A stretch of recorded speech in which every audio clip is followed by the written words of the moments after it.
Сырымның ойына әсем түссе, оның қылығына қытығы келгендей, әбден дегбірі кететіні бар. Жүрегі дүрсілдеп, денесі бір сып бір суиды. От қой ол, от. Ұялы телефоны шиқ ете қалды. Түскі сағат 1-де деген SMS тоқып, Сырымның мүлде мазасы кетті.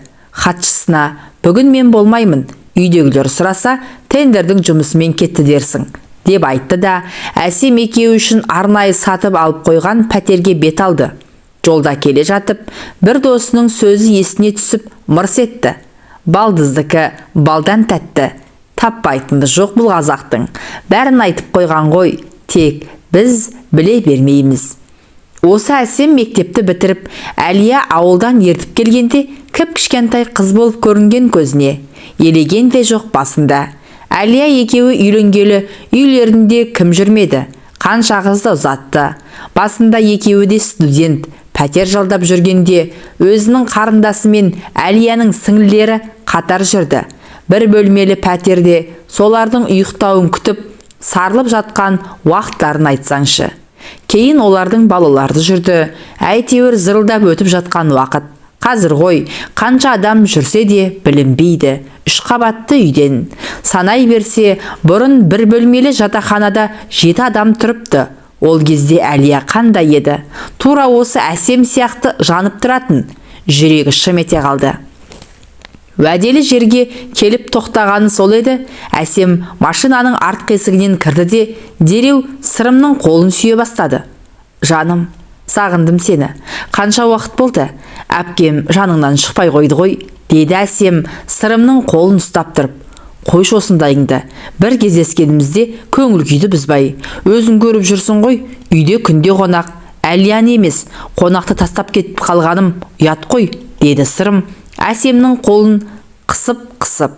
Иә, енеңмен қайнатаң келіп шыға алмай қалдың ғой.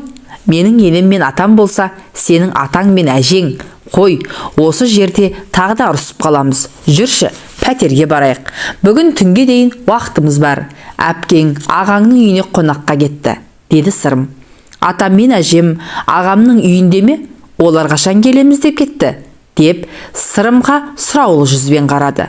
Білмеймін, олының үйінде 1-2 күн жататын шығар. Өздерінің махаббат ұясы деп атайтын арнайы сатып алған пәтеріне қол ұстасып кірді. Қашан көшеде сенімен емін еркін, жан жағыма жалтақтамай құшақтап жүреді екенмін, деді Әсем подъезге кіргесін басын Сырымның иығына қойып. Сырым үндеген жоқ. Не дейді? Өзі де білмейді. Махаббат ұясы деп Әсемге арнайы сатып әперген пәтердің кілті екеуінде де бар. Әсем бұл үйді өзінің талғамымен жасаулап қойған. Сырым мен Әсем 2 жылдан бері түскі астарын осы жерде ішіп жеп, сағыныштарын басып кетеді. 3-4 күн бойы үйде көздермен ғана аймаласып, ойша ғана бірін-бірі сүйіп құшып жүрген ғашықтар есіктен кіре сала жабыса кетеді. 20-ға енді толған қыздың денесі қандай, талшыбықтай майысып, ермесіңе қоймайды. Сырым жас қыздың махаббатына мас болып үнсіз жатты. Әсемнің өзін ерекше сүйетініне көзі әлде қашан жеткен.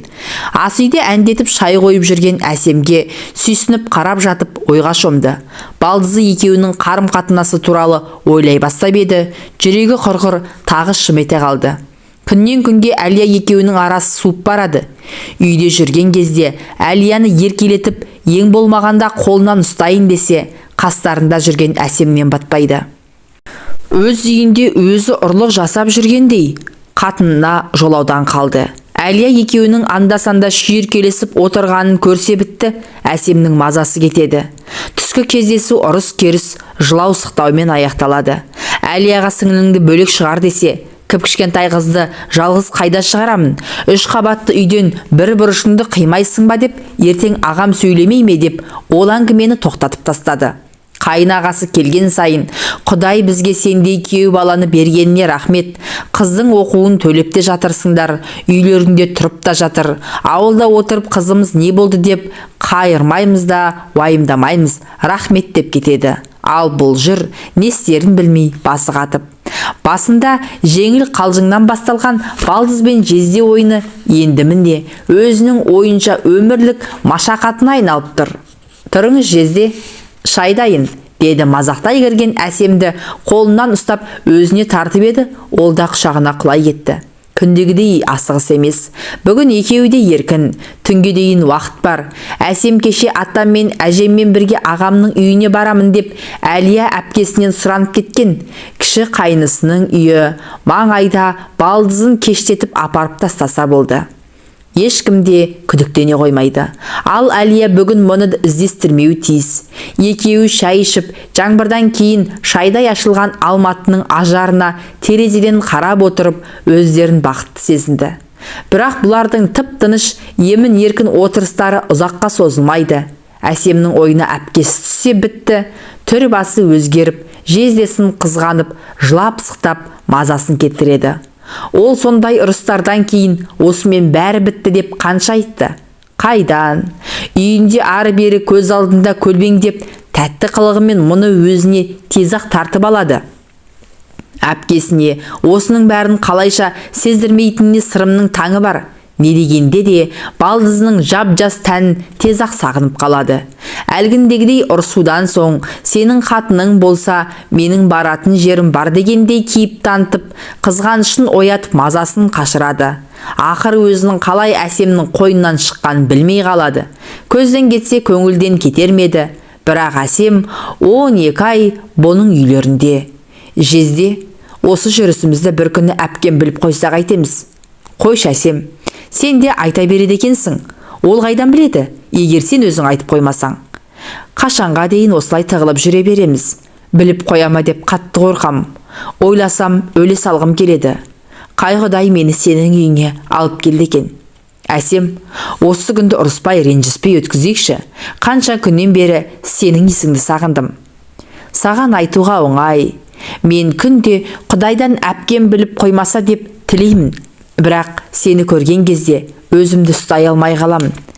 Мен де ұсталып қалып, елге қарабет болам ба деп қорқамын. Басқа қыз жоқ па, дейді ғой естіген жұрт. Құшағындағы қызды құшақтап жатқан сырым негізі өзіңнің ешкімнен қорықпайтынын, тек балаларының көңіліне қаяу түсіргісі келмейтінін ойлап жатты.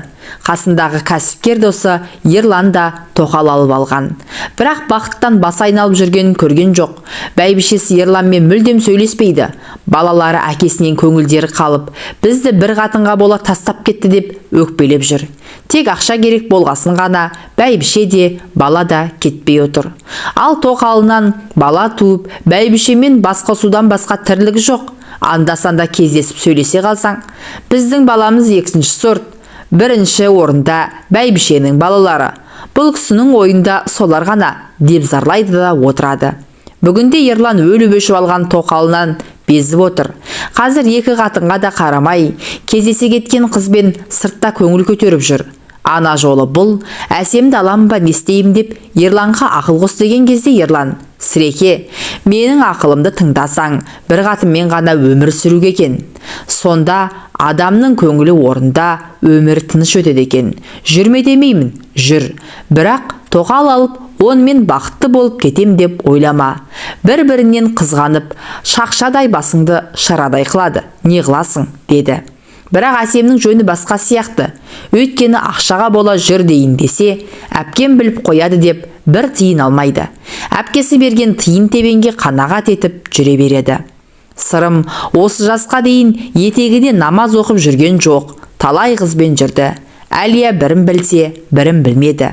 Бірақ сол қыздардың біреуі де бала сүйіп, осы менің некелі жарым болсын деген ой келмепті.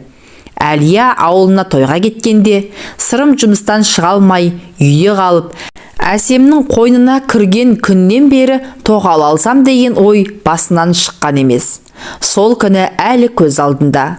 Ол кезде әсем 18 жасар, аузынан ана сүті кетпеген, кіп-кішкентай қыз болатын. Бұл Әлия жоқ болған соң үйге түнделетіп асықпай келді.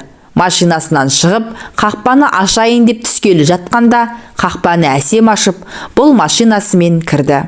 Жезде, аспазшы кетіп қалды, бірақ тамақ дайын тұр, ішесіз бе, деді.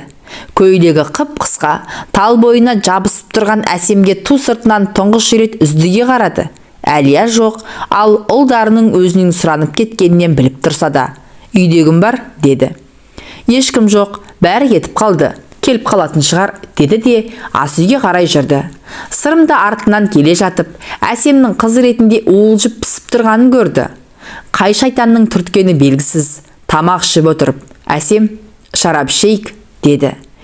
Бетіне аңтарыла қараған Әсемге ешкім жоқта жездемен балдыз болып, бір стаканнан ішсек, ешкім сөге қоймас, деп ең жақсы градусы көптеу шарапты көтеріп келді.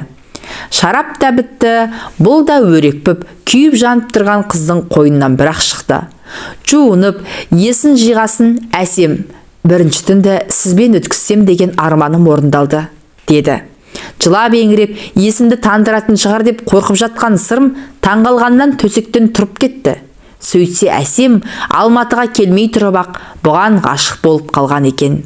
Әлия екеуі жас кездерінде қайын жұрттың жақсылығы мен жаманшылығынан қалмайтын, ел жейтін, нан таппай отырған сол кезде бұлар шетелдік машина мініп, шырттай киініп ауылға баратын.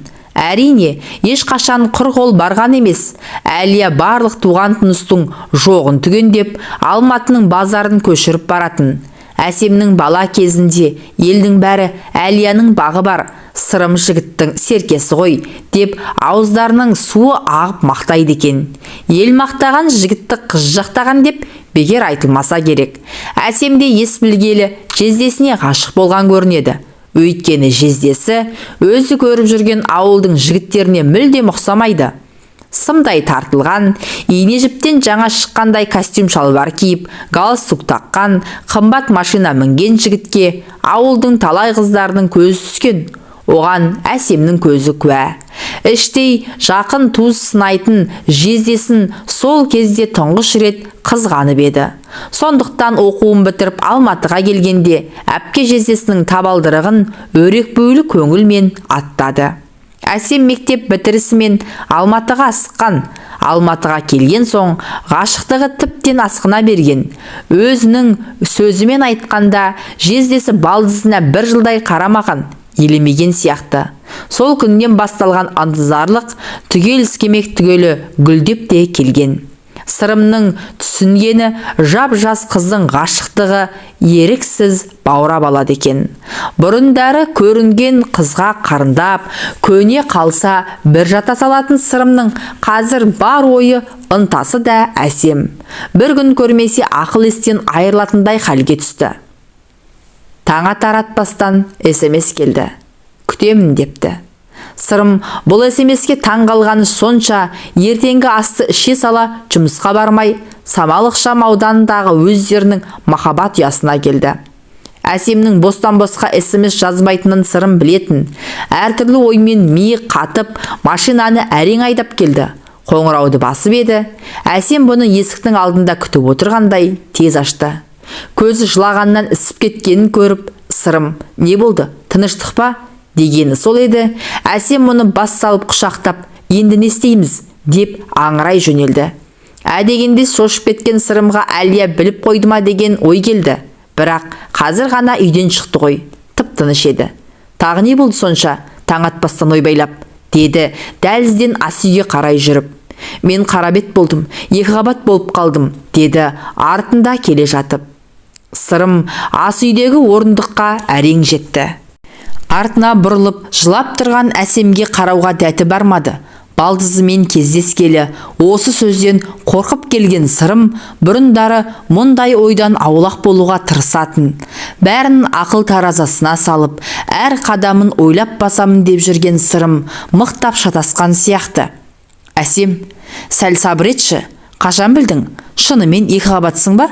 Сақтанып жүрмін дегенің қайда? Сырымның сасып қалған түрін көргеннен соң ба, әлде өзі күйіп тұрма, Әсем теріс жауап бере бастады. Жоқ, өтірік қалжыңдап тұрмын. Жоқ, сен жақында бәрі дұрыс дедің ғой, сақтанып жүрім дегенің қайда? Әй, Құдай жазалайым десе, қарабет қылам десе, қиын емес екен ғой. Кеше сабақта отырып басым айналғансын, құрбыммен дәрігерге барғанмын. Ол кісі қарап гинекологқа жіберді. Содан УЗИге түстім. Міне қара, 5 айдан асып кетіпті. Менде етеккірім жақында ғана келіп кетті. Мүмкін емес десем, 2 қабат болғанда етеккір міндетті түрде тоқтайды деген заң жоқ. Кейбір келіншектерде жүктілік кезінде де етеккір келе береді. Сіздің ағзаңыз сондай әйелдердің қатарына жатады, деді. Деп Сырымға қарады да тағы да жылай бастады. Сырым не дерін білмей, аңырап отырды да қалды. 45-ке келгенше мұндай мүсәпір жағдайды басынан көшіріп көрген жоқ шығар. Бірақ уақыт өткен соң ғана. Жылай бермей бір амалын қарастырайық. Бұл бала маған да, саған да керек жоқ. Мен қазір таныс дәрігерге хабарласамын. Алып тастайды. Деп дауысын қаттырақ шығарып жылай бастаған Әсем сөз айта алмай басын шайқай берді. Аңырамай тоқташы, біреу өлген жоқ қой, деді Сырым, өзін ұстай алмай. Сырымның даусы қатты шықты ма, әлде өзі де шаршады ма? Әсем жылауын кіл тоқтатты. Абортқа кеш, деді дәрігер. Сол ғой менің кешеден бері жылап жүргенім. Не істеймін енді? Әке шешем не дейді енді? Жылай бермеші жаным. Сен маған сенесің ғой. Мен өзім бәрін шешемін. Құдай бұл баланы бізге беріп отырса, онда амал жоқ, туасың. Қалай сонда? Әли әпкемді қайтеміз? Бір мәнісі болар. 2-3 күнде бір шешімге келермін. Сен оған дейін осы үйде жат. Әпкеңе бірдеңе дей сал, деді де өзі де отыра алмай жұмысқа кеттім деп шығып кетті. Басқа қызға осылай ғашық болса, ешқандай ойланбастан Әлияны тастап кете беретін еді. Ал ол екеуі бір үйдің қыздары болып тұр ғой. Қайнағасы естісе не болар екен? Өзі сондай адал, өмір бойы мектепке сабақ беріп, шәкірт тәрбиелеп, біреудің ала жібін аттамаған жан. Қарындасы екеуі үйленгенде бұларға ең көп қолдау көрсеткен де қайнағасы. Ал мұның істегені мынау. Басқа адам болса, Сырымның байлығына қарап, я дей салар ма еді. Бірақ қайдам, басқа көнсе де қайнағасы көнбейді-ау. Жазғы демалыста жақындап қалды. Әсемнің де ауылға демалысқа баратын мерзім жақын. Ал бармаса қалай болады? Сол үшін Әсемді шетелге жіберу керек. Басқа амал жоқ. Басы қатып не істерін білмей келе жатып еді, бизнестегі серігі 5 жыл жатақханада бірге тұрып, жартынанды бөліп жеген Ерлан телефон соғып, қанды көйлек досым-ау, қайда жүрсің? Келсеңші, біз де мына жерде демалып отырмыз, деді. Іздегенге сұраған дереу келсе кетті. Әлияға хабарласып, мен іздеме, мен жұмыстармен жүрмін деп айтты да телефонын сөндіріп тастады. Алматыда басталған тойлау Үрімжінің моншасымен аяқталды. Қытайдың қыздар массажды қалай жасайды десең шіркін. 2 күн Қытай елінде жатып, мүлдем ұялы телефонын қоспаған Сырымға келесі бөлмеде жатқан досы Ерлан келіп, тез Алматыға қайту керек, деді де ұшақты дайындата бастады. Не болды? Деген Сырымға досы келте жауап қайтарды. Барғасын айтамын. Дегесін Сырым ұшақта отырып, алып, отбасының жағдайын ойлай бастады. Әсемді Испаниядағы үйге жіберемін, ақыры ол бос тұр, оқуын шетелде жалғастырып жатыр деймін деген оймен емін-еркін отыра бергенде Ерлан: Нұреке, жағдай қиын болып тұр. Жаңа көмекшім хабарласты. Әсем өзін-өзі өлтірмекші болыпты, деді. Не дейсің? Қорқпа, кірі. Бірақ бүкіл ел сенің махаббат хикаяңды естіпті. Әлия адвокат жалдап ажырасамын деп жатқан көрінеді. Қайнағаң ауруханада комада жатыр екен, деп бір тоқтады. Сырым тура қорқынышты түс көріп отырғандай есі шықты. Бәрі түс болса ғой шіркін. Ереке, не ақыл қосасың, деді басқа сөз аузына түспей. Қой дегенге көнбедің. Енді сенікі дұрыс болмады деп саған ақыл айту кеш. Жағдайға қарай көресің. Басқа көнсе де қайнаған көнбейді-ау. Менің ақылымды тыңдасаң, Әлияның ашуын бас. Әсем қайда кетер дейсің? Қалай? Өз сұрағына өз жауап бере алмай отырғанда досы қалай жауап берсін? Ұшақтың терезесінен жерге қарады. Балаларым не деп жатыр екен? Ұшақ Алматының әуежайына келіп тоқтаған соң Ерлан: Сіреке, ер жігіттің басына не кетпейді. Қатын жолда, бала белде, осыны ұмытпа. Керек болып жатсам хабарласарсың, деп қош айтысып көлігіне мініп кетті. Сырым қайда барарын білмей, машинасында біраз ойланды. Үйге барсам, Әлия не дер екен? Құтырған қақпас, менің сіңілімнен басқа қыз таппадың ба дейді ғой. Ал Әсемге барсам не дер екен? ары-бері ойланып үйіне баруды жөн көрді. Не де болса да басын шешіп алған дұрыс қой. Ұшақта ұшып келе жатқан сияқты. Жер картадағыдай телім-телімге бөлініп көрініп тұр. Көзін қайта жұмды. Ұшаққа ұқсамайды, тым-тырыс. Жайлап көзін қайта ашты. Төменге жерге емес, аспанға, үйдің төбесіне қарап жатыр екен. Жердің картасы сияқты көрінген аурухананың төбесі болып шықты. Дауыстап біреуді шақырайын деп еді. Деген дыбыстан басқа ештеңе шығара алмады. Аяқ қолын қозғап көрейін деп еді, мүлдем сезбеді. Дауысын естіді ме, әлде өздері тексеруге кірді ме, бірнеше дәрігер палатаға кірді. Сіреке, бізде естіп тұрсыз ба? Деді көз таныс дәрігер төсегіне жақын келіп. Туыстарын шақырдыңдар ма? Тепсе темір үзетін жігітке обал болды. Алып кетеміз десе алып кетсін. Бәрібір жағдайын жеңілдете алмаймыз, деді бір дәрігер. Өзара бір-біріне медицина тілімен сөйлесіп, бастарын шайқап шығып кетті. Маған не болды дейін десе, тілге икем келмей қойды. Дәрігерлер шығысымен Мейірбике кіріп, дәрі-дәрмегін құя бастады. Сырым Мейірбикеден мен қайдамын деп сұрайын деп еді. Деген дыбыстан басқа ештеңе шықпады. Мейірбике түсінді ғой деймін. Сіз қалалық хирургияның жансақтау бөліміндесіз. Құдай сақтап, жаныңыз аман қалды. Бірақ инфаркттан кейін оң алуға уақыт керек. Сондықтан сөйлей алмай жатырсыз. Дәрігерлер аяқ қолыңыз жансызданып қалды дейді. Қарындасыңызға хабарластым, келіп қалар, деді де ем-домын жасап шығып кетті. Бәрі ойына түсті.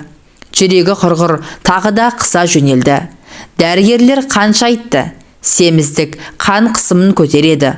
Басынан өткен оқиғаларды ешкімнің басына бермесін. Жүрегіне жақын адамдардың бәрінен